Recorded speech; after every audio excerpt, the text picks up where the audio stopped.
السلام عليكم ورحمة الله وبركاته. كيف تغير قناعة الدائرة في الدعوة وتعيدها إلى المسار الصحيح بعدما ترى أن الدائرة قد توجهت توجه يظهر منه عدم القناعة بدعواك؟ من أهم الأمور ابتداء وعند إقامة الدعوة أن تحرر الدعوة بشكل واضح وشكل سلس يفهمها الجميع، حتى الشخص غير المختص يفهم. لماذا نقول الشخص غير المختص يفهم؟ لا شك أن الدوائر القضائية فيها القضاة المختصون الذين ينظرون الدعوة، ولكن ينبغي عليك أن يكون شرحك للدعوة شرح ميسر وسلس. الدائرة القضائية أو القاضي ولو كان مختص إلا أنه لا يحيط بتفاصيل دعواك، لا يفهم الذي في ذهنك، لا يفهم المشاكل اللي دارت بينك وبين المدعى عليه. لابد أنك تشرحها شرح لو قرأها شخص ما سمع منك ولا كلمة يفهم هذه القضية، وهذه نقطة دائما أنبه عليها وأركز عليها، وهذا عبئه عليك في تحرير دعواك. يعني لو كان مثلا عندك مبايعة لمعدات ثقيلة مثلا، فينبغي عليك أنه لما تقرأ هذه الدعوة يتضح فيها أنك أنت المدعي، وأنك أنت الذي اشتريت، وأن المدعي عليه هو البائع، وأنك اشتريت معدات ثقيلة من نوع كذا بمبلغ كذا ووقت التسليم كذا ودفع الأقساط بتاريخ كذا، ووصف النزاع الذي جرى بينكم أو محل النزاع، هل هو في قيمة المبيع أو في وصف المبيع أو في زمن تسليم المبيع أو في تسليم الثمن. كذلك من أهم الأمور في إقناع الدائرة بالدعوة التي تقدمها بين يديها التوصيف الصحيح للقضية والتكييف الصحيح لها. أعتذر منكم، البعض قد يستشكل بعض هذه العبارات التكييف أو التوصيف، لكن آتي بها كما هي قانونيا أو شرعيا وقضائيا وفقهيا،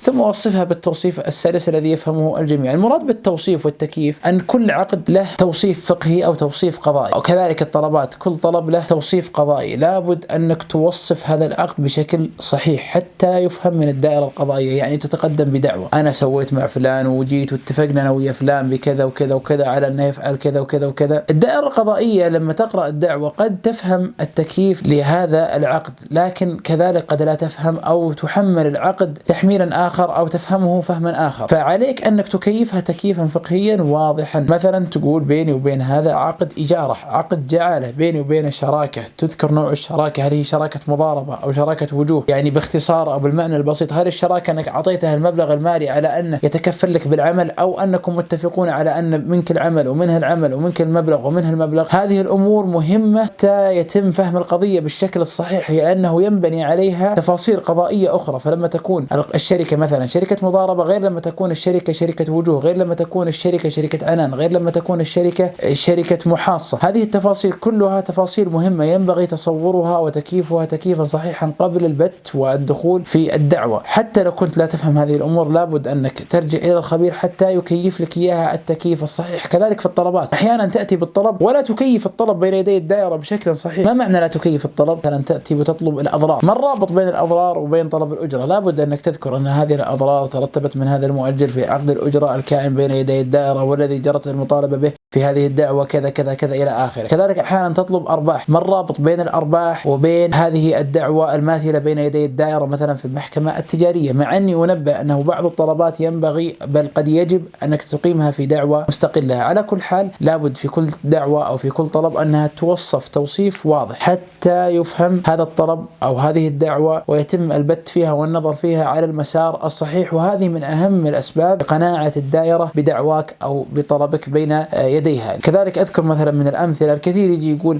أنا طلبت من الدائرة هذا الطلب وللأسف الدائرة ما تجاوبت معي. قد يكون الإشكال منك أنت لأنك ما وضحت ما هو هذا الطلب، ما علاقة هذا الطلب، أو ما هو الوجه النظامي لك في المطالبة بهذا الطلب. يعني مثلا من الأمور أحيانا قد يكون السجين في محكمة التنفيذ يطلب الإفراج عنه ويذكر من الأسباب أسباب غير مؤثرة بين يدي الدائرة، أنا أبغى قسط المبلغ. قد لا تقتنع الدائرة بهذا السبب، لكن قد تكون هناك أسباب لما تكيف بين يدي الدائرة وتوصف توصيفا صحيحا تكون موجبة للإفراج. كذلك أحيانا تطلب القبض على أحد المدينين، قد تأتي وتطلب هذا الطلب بشكل غير نظامي أو بشكل غير وجيه بين يدي الدائرة، فلا تقتنع الدائرة. لكن لما توصف هذا الطلب التوصيف الصحيح النظامي بناء عليه يكون هذا الطلب معتبر ووجيه وتقنع الدائرة بهذا الطلب. كذلك من الأسباب في إقناع الدائرة القضائية أنك تركز دعواك على محل المطالبة ولا تشتت الدائرة القضائية. البعض إذا جاء يطلب مثلا فسخ شراكة جاءك بفسخ الشراكة، وجاءك بالمطالبة بالأرباح، وجاءك بالأضرار، وجاءك بالأضرار النفسية والأضرار المعنوية، وجاءك بالمشاكل التي بينه وبين الشركاء. هذا من أكثر أسباب ضياع الدعاوى وتشتيت الدائرة القضائية، بل فيها إعانة للمدعى عليه أو الظلمة في تمطيط الدعوة وفي تشتيت الدعوة وفي تشتيت الدائرة القضائية. لذلك عليك أن تركز دعواك حتى لا يكون هناك التشتيت. كذلك من الأمور التي مهمة في إقناع الدائرة القضائية اختصار قدر المستطاع، كما أن ذكرنا في النقطة الماضية. التركيز كذلك الاختصار، الشيء الذي لا فائدة من الإطالة فيه والتفصيل فيه يكفي فيه العبارة الوجيزة فاقتصر على العبارة الوجيزة. أما الإطالة بالصفحات أحيانا نرى بعض المذكرات أو بعض اللوائح، وأنا أذكر لما كنت في العمل القضائي يأتيك البعض ب5 صفحات لائحة دعوة، وإذا قلبتها وفتشتها تجد أن المهم منها بلا مبالغة لا يتجاوز الصفحة أو الصفحتين. حتى نذكر بعضهم لما كنت أقول له حرر دعواك يقول لك يا أخي دعواي محررة، أقول اختصر الدعوة يقول لا ما أقدر أختصر، هذه دعواي كاملة، كل النقاط اللي فيها نقاط مهمة، وفي الحقيقة لو فتشت فيها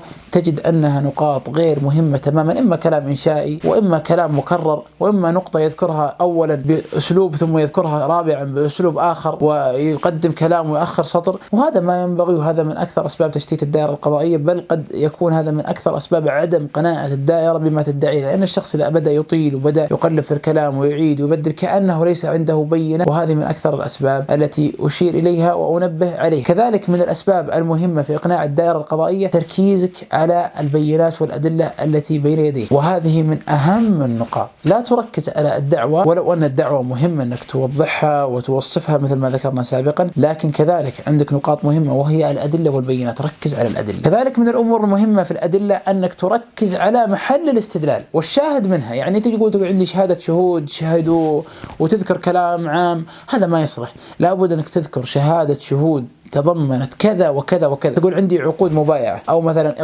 إقرار بإيش؟ تذكر إقرار بأن كذا وكذا وكذا وكذا، لابد تذكر الأدلة ومحل الشاهد منها، هذه من أهم الأمور، وكل ما كانت مركزة وواضحة ودقيقة كل ما كان هذا من أكثر الأسباب في إقناع الدائرة القضائية وإعادة توجيه القضية للمسار الصحيح، لأن الدائرة أحيانا قد تأخذ مسار، فحينما تظهر لها البينات جلية يكون هذا من أهم أسباب إقناع الدائرة القضائية. كذلك من النقاط المهمة وهي من أهم النقاط التركيز على الأدلة الأقوى. أحيانا عندك 20 دليل فتجد التركيز على 20 دليل بشكل متساوي، هذا خطأ، لابد أنك تعطي الأدلة الأقوى التركيز الأكبر، والأدلة الضعيفة تعطيها التركيز الأضعف، بل قد تكتفي بالأدلة الأقوى أحيانا حتى يكون الكلام مركزا، خصوصا إذا كانت الأدلة أدلة واضحة وكافية لا تحتاج إلى إيراد جميع الأدلة التي قد يكون فيها دخول في تفاصيل أنت في غنى عنها. يعني مثلا عندك شهود وعندك إقرارات وعندك أوراق تدل على المبلغ المطالب به وعندك حوالات، فمثلا الأوراق التي فيها الإقرارات فيها مشاكل من حيث الإثبات، ركز على الحوالات وركز على الشهود حتى لا يكون هناك دخول في التفاصيل وإثبات لبعض البينات التي لا تحتاج إثباتها، خصوصا إذا كانت البينات كما ذكرت لكم بينات موصلة. فإذا نقول ركز على الأدلة الأقوى، هذا من أكثر أسباب إقناع الدائرة